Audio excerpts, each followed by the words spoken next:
Well, women's safety campaigners have criticised the mayor's decision to increase tube, train and bus fares, saying vulnerable women who can't afford a ticket will be forced onto the streets.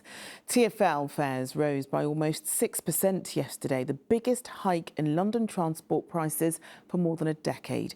It means a Zone 1 journey on the Underground in peak time has increased from £2.50 to £2.90, and a bus ride will cost you 10 pence more. Our political correspondent Simon Harris reports. Londoners setting off for work on a chilly March morning had one less reason to be happy today. The cost of commuting has gone up again. Bus, tube and train fares are on average almost 6% more expensive than they were last week. I mean, going to work, it costs you a hell of a lot more money now, and relative to your disposable income, it's ridiculous really, isn't it? It's not good to increase when their salary is limited. It's definitely gonna affect to our pockets, yeah. The mayor's average fares increase of 5.9% is the biggest fares hike on Transport for London services in more than a decade. On the tube, a Zone 1 peak hours journey goes from £2.50 to £2.80, an increase of 12%. Bus fares go up 10 pence to £1.75, a rise of 6%. London's mayor claims the 5.9% rise was dictated by ministers as part of the latest funding deal between TfL and the government. He says he had no choice but to put up tube and bus fares in line with national rail fares. It's City Hall policy to encourage so-called active travel, cycling and walking. But for women travelling alone at night, buses, tubes and trains are often a safer bet. With higher public transport fares, women will be thinking twice about taking those extra journeys at the end of the night. And we don't want to see women stuck on the streets, unable to travel by the safer modes that there are available. It's not fair, and we shouldn't have an increase in fares that could affect women in this way. April organises walks in parks in Redbridge where women can get together. She too is worried about the impact of the fares increase. 100% it will have an impact, especially on vulnerable women. It should be more affordable and there should be more nighttime services for us to get home safe. At City Hall, the mayor was hosting a women's policy conference. He said smaller increases to some off-peak fares would help. We've made sure if you're coming into Zone 1 from outer London, the increase is only by 10p.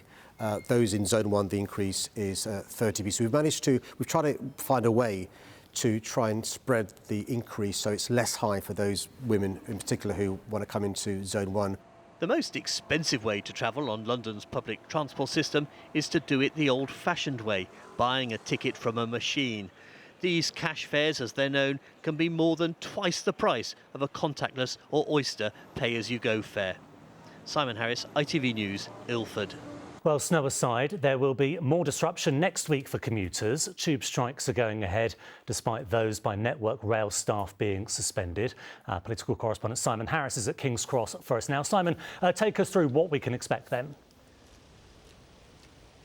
Well, as you say, Duncan, the good news for commuters is that the disruption to mainline trains on Thursday won't be as bad as it might have been after the RMT suspended a strike by its members who work for Network Rail. They're now considering a revised pay offer. The bad news, though, is that Wednesday's tube strike is still very much on, and it's almost certain to bring the entire system, the Underground, to a complete standstill, which, if the weather is anything like this, is going to make it very grim for people trying to get to work.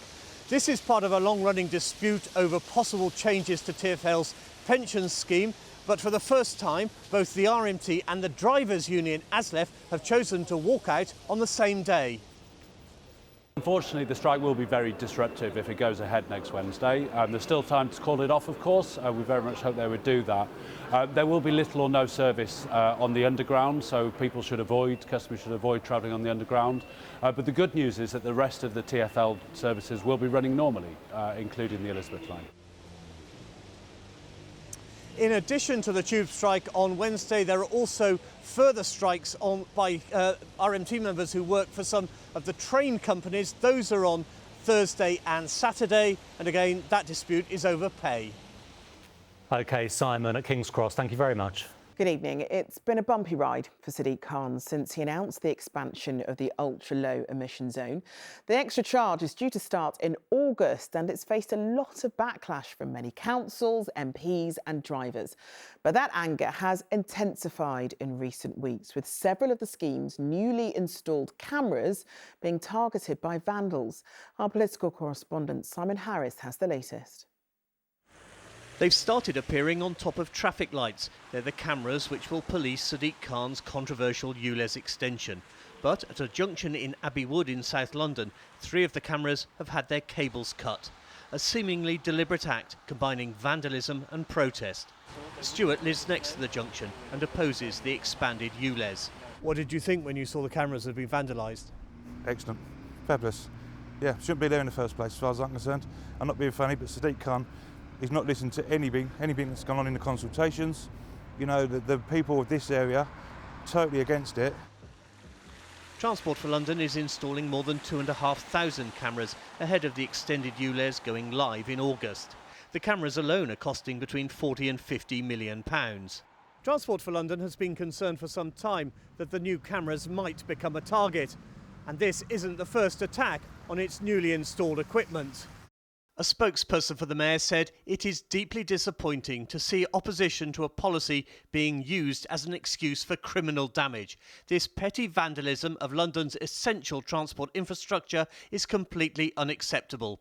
On that point, the Mayor's critics agree. On the one hand, I can understand people's frustrations, absolutely, because Sadiq Khan should not be doing this, and we all know that. On the other hand, it's breaking the law, and I would never, ever justify that to anybody. Please don't break the law.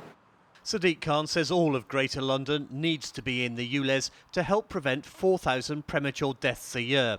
But the proposal has become politically explosive.